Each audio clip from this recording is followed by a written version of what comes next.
বিশ্ব সংবাদে আপনাদের স্বাগত। সংবাদের শুরুতেই শিরোনাম, পরে বিস্তারিত।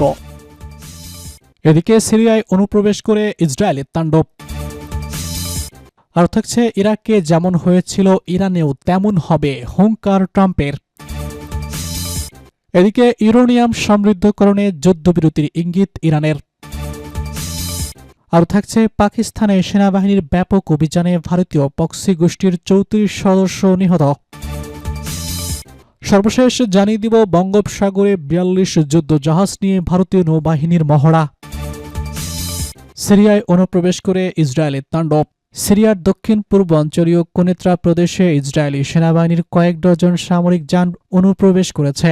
দেশটির রাষ্ট্রীয় টেলিভিশন জানিয়েছে, প্রায় 30টি সামরিক যান পূর্ব তেল আলিফ আহমার এলাকায় আইন জিয়ান গ্রামের কাছে তল্লাশি করে অভিযান চালিয়েছে।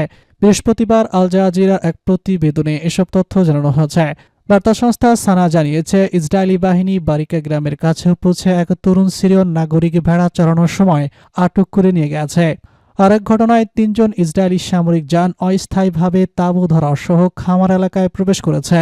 কুনেত্রা গোতান মালভূমি অঞ্চলে অবস্থিত একটি জাতিসংঘের স্বীকৃতি অনুযায়ী সিরিয়ার অংশ।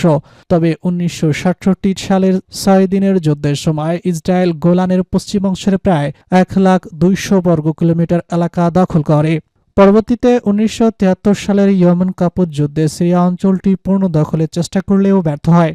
1974 সালের বিচ্ছিন্ন চুক্তির মাধ্যমে একটি জাতিসংঘ বাফার জোন গঠন করা হয়। এর মাধ্যমে ইসরায়েল অধিকৃত এলাকা ও সিরিয়ার নিয়ন্ত্রণাধীন অংশে আলাদা করে। কুনেত্রার একটি অংশ ওই রাফার জোনের ভিতরে পড়ে। 2024 সালের ডিসেম্বরে বাশার আল আসাদ ক্ষমতাচ্যুত হওয়ার পর থেকে ইসরায়েলের সামরিক তৎপরতা আরও বৃদ্ধি পেয়েছে বলে অভিযোগ উঠেছে। গত বছর আইন জওয়ান আল তানাফ গ্রামে 2টি সামরিক চেকপয়েন্ট স্থাপন করেছে ইসরায়েল। এছাড়া 2025 সাল জুড়ে সিরিয়া 600-রও বেশি বিমান, ড্রোন এবং গোলাবর্ষণ হামলা চালানো হয়েছে বলে সশস্ত্র সংঘাত বিষয়ক পর্যবেক্ষক সংস্থা জানিয়েছে। দামেস্ক সরকার বলছে, 1974 সালের চুক্তির প্রতি তারা প্রতিশ্রুতিবদ্ধ থাকলেও ইসরায়েলের অব্যাহত অনুপ্রবেশ আঞ্চলিক স্থিতিশীলতা পুনরুদ্ধারের চেষ্টাকে ব্যাহত করছে। যুক্তরাষ্ট্রের তত্ত্বাবধানে দুই দেশের মধ্যে গোয়েন্দা তথ্য আদান প্রদান ও সামরিক উত্তেজনার প্রশমনে একটি যৌথ প্রক্রিয়া গঠনের বিষয়ে জানুয়ারিতে সমঝোতা হয়েছে। তবে সিরিয়া বলছে, ইসরায়েলি সেনা প্রত্যাহারের স্পষ্ট সময়সীমা ছাড়া স্থানীয় সমাধান কঠিন।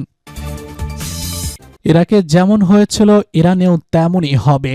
মধ্যপ্রাচ্য ঘিরে আবারও উত্তেজনা বাড়ছে। ওয়াশিংটনের সামরিক প্রস্তুতি আর তেহরানকে ঘিরে কঠোর ভাষণে স্বাভাবিকভাবেই ফিরে এসেছে 2003 সালের ইরাক যুদ্ধের স্মৃতি। CNN এক বিশ্লেষণে প্রশ্ন তুলেছে, ট্রাম্পের হয়রানি ইরান কি ইরাক হয়ে উঠবে? বিশ্লেষণে বলা হয়েছে, ইরাক যুদ্ধের বিরুদ্ধে তীব্র প্রতিক্রিয়া মার্কিন নেতৃত্বকে কাঠামোর উপর সাধারণ মানুষের আস্থা নড়বড়ে না করলে ডোনাল্ড ট্রাম্পের মতো নেতার উত্থান কঠিন হতো।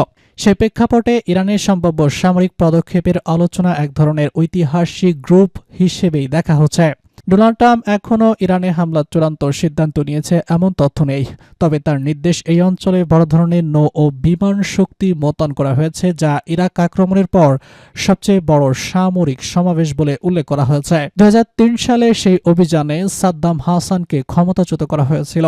জেনেভায় শুরু হওয়া আলোচনায় ইরানকে ছাড় দিতে বাধ্য করার কৌশল হিসেবেও এই সামরিক উপস্থিতি ব্যবহৃত হতে পারে। কিন্তু কূটনীতিক অগ্রগতি না হলে এবং কোনো সংঘর্ষ ছাড়াই বাহিনী ফিরিয়ে নিতে হলে তা ট্রাম্পের রাজনৈতিক মর্যাদার প্রভাব ফেলতে পারে। কারণ মেক আমেরিকা গ্রেট অ্যাগেইন আন্দোলনে ভিত্তিহীন ছিল বিদেশি যুদ্ধের দাঁড়ানোর বিরোধিতা। বিশ্লেষণে বলা হয়, যুক্তরাষ্ট্রের সামরিক বাহিনী প্রস্তুত থাকলেও জনমত এখনও প্রস্তুত নয়। ইরাক আক্রমণের আগে জর্জ ডব্লিউ বুশ দীর্ঘ সময় ধরে যুদ্ধের পক্ষে জনমত গড়ে তুলেছিল, যদিও পরে তা ভুল গোয়েন্দা তথ্যের উপর দাঁড়িয়েছিল বলে প্রমাণিত হয়। ট্রাম্প প্রশাসন এখনও পর্যন্ত সুসংহত ব্যাখ্যা দিতে পারেননি। স্টেট অব দ্য ইউনিয়ন ভাষণে ট্রাম্প আবারও বলেন, ইরানকে কখনোই পারমাণবিক বোমা পেতে দেওয়া হবে না। অথচ এর আগে তিনি দাবি করেছিলেন, তেহরানের পারমাণবিক কর্মসূচি সম্পূর্ণ ধ্বংস করা হয়েছে। তিনি ইরান সমর্থিত গোষ্ঠীগুলোর হামলায় ইরাকে শত শত মার্কিন সেনা নিহত হওয়ার তথ্য উল্লেখ করেন। অবশেষে ইউরেনিয়াম সমৃদ্ধকরণে বিরতির ইঙ্গিত ইরানের। ইরান যুক্তরাষ্ট্রের সঙ্গে আস্থা গড়ে তুলতে উচ্চমাত্রার ইউরেনিয়াম সমৃদ্ধকরণ সাময়িকভাবে স্থগিত রাখতে পারে বলে ইঙ্গিত দিয়েছেন দেশটির সাবেক কৌশলগত বিষয়ক উপসহসভাপতি সামান কারিমি। বৃহস্পতিবার কাতার ভিত্তিক গণমাধ্যম আল জাজিরাকে দেওয়া এক সাক্ষাৎকারে তিনি বলেছেন, ইউরেনিয়াম সমৃদ্ধকরণ ইস্যুতে ইরানের কিছুটা কৌশলগত সুবিধা রয়েছে। তেহরান এবং ওয়াশিংটনের মধ্যে একটি অভিন্ন অবস্থান আছে। ইরান পারমাণবিক অস্ত্র অর্জন করবে না, এটি তেহরান সামরিকভাবে মেনে নিতে পারে। কারিমি বলেছেন, ইরান আস্থা গড়তে এবং পরবর্তী পদক্ষেপের পথ তৈরি করতে উচ্চমাত্রার ইউরেনিয়াম সমৃদ্ধকরণ কিছু সময়ের জন্য স্থগিত রাখার প্রস্তাব দিতে পারে, তবে এটি বিনামূল্যে হবে না। এর বিনিময়ে বিশেষ করে নিষেধাজ্ঞা প্রত্যাহার সহ বিভিন্ন ছাড় দিতে হবে। ইরানের ক্ষেপণাস্ত্র কর্মসূচি প্রসঙ্গে তিনি বলেন, এটি কোনো আলোচনার টেবিলে তোলা যাবে না, বিশেষ করে অঞ্চলে যুক্তরাষ্ট্রের সামরিক উপস্থিতি বৃদ্ধির প্রেক্ষাপটে। তার ভাষ্য, বিশ্বের অন্য যে কোনো স্বাভাবিক দেশের মতোই ইরানেও প্রচলিত সামরিক সক্ষমতা রাখা উচিত, যাতে প্রয়োজন হলে পাল্টা জবাব দিতে পারে। এদিকে পারমাণবিক চুক্তি নিয়ে তৃতীয় দফা পরোক্ষ আলোচনায় বসেছে যুক্তরাষ্ট্র ইরান। প্রথম দফায় রুদ্ধশ্বাস আলোচনা ইতিমধ্যে শেষ হয়েছে। দ্বিতীয় দফায় অপেক্ষায় রয়েছে নেতারা। তবে এই আলোচনার আগেই ইরানকে কঠোর হুঁশিয়ারি দিয়েছে যুক্তরাষ্ট্র। বৃহস্পতিবার বার্তা সংস্থা রয়টার্সের এক প্রতিবেদনে এসব তথ্য জানানো হয়েছে। প্রতিবেদনে বলা হয়েছে, মার্কিন প্রেসিডেন্ট ডোনাল্ড ট্রাম্প প্রশাসনের শীর্ষ কর্মকর্তারা জেনেভায় নির্ধারিত পারমাণবিক আলোচনার আগে ইরানকে যুক্তরাষ্ট্রের জন্য বড় ধরনের হুমকি হিসেবে উল্লেখ করেছেন। টেস্ট অব দ্য ইউনিয়ন ভাষণে প্রেসিডেন্ট ট্রাম্প ইরানের বিরুদ্ধে তাদের পারমাণবিক কর্মসূচি পুনরায় শুরু করার অভিযোগ তোলেন। পাকিস্তানের সেনাবাহিনীর ব্যাপক অভিযানে ভারতীয় প্রক্সি গোষ্ঠীর 34 সদস্য নিহত। খাইবার পাখতুনখোয়া এবং বেলুচিস্তান প্রদেশে গোয়েন্দা তথ্য ভিত্তিক একাধিক বড় ধরনের অভিযান চালিয়েছে পাকিস্তানি নিরাপত্তা বাহিনী।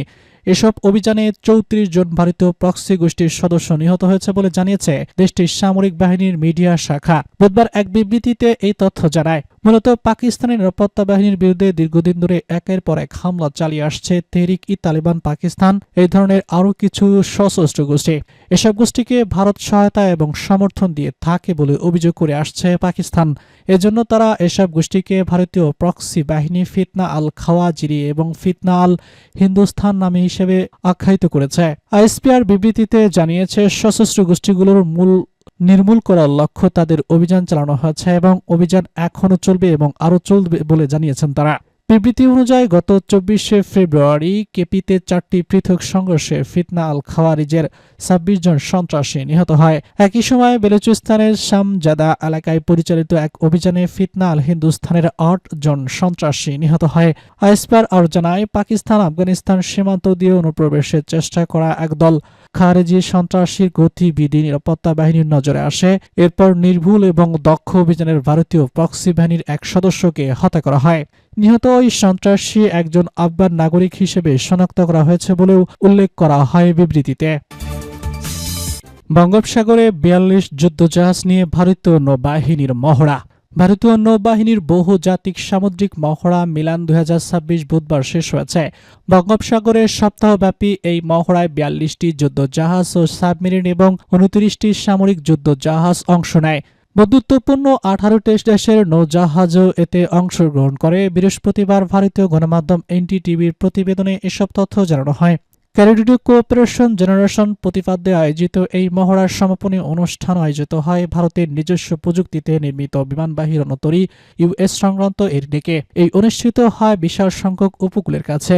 ভারতীয় নৌবাহিনী জানায়, এবারের মিলান মহড়া অভিভূত পরিসরে আয়োজন করা হয়েছে, যার মূল লক্ষ্য বিভিন্ন দেশের সেনাবাহিনীর মধ্যে সমন্বয় ও সহযোগিতা আরও জোরদার করা। মহড়ায় ফ্রান্স, জার্মানি এবং যুক্তরাষ্ট্রের সামুদ্রিক নজরদারি উড়োজাহাজও অংশ নেয়। প্রথমে হারবাল ফ্রেজ এবং দ্বিপাক্ষিক বৈঠক, আন্তর্জাতিক সামুদ্রিক সেমিনার এবং বিশ্লেষকদের আলোচনা অনুষ্ঠিত হয়। পরবর্তী সি কেপ এবং উচ্চমাত্রার সামরিক অনুশীলন পরিচালিত হয়। এতে সমন্বিত আকাশ প্রতিরক্ষা, সাবমেরিন বিরোধী যুদ্ধ কৌশল, সামুদ্রিক বাধা অভিযান, যোগাযোগ গড়া এবং ক্রস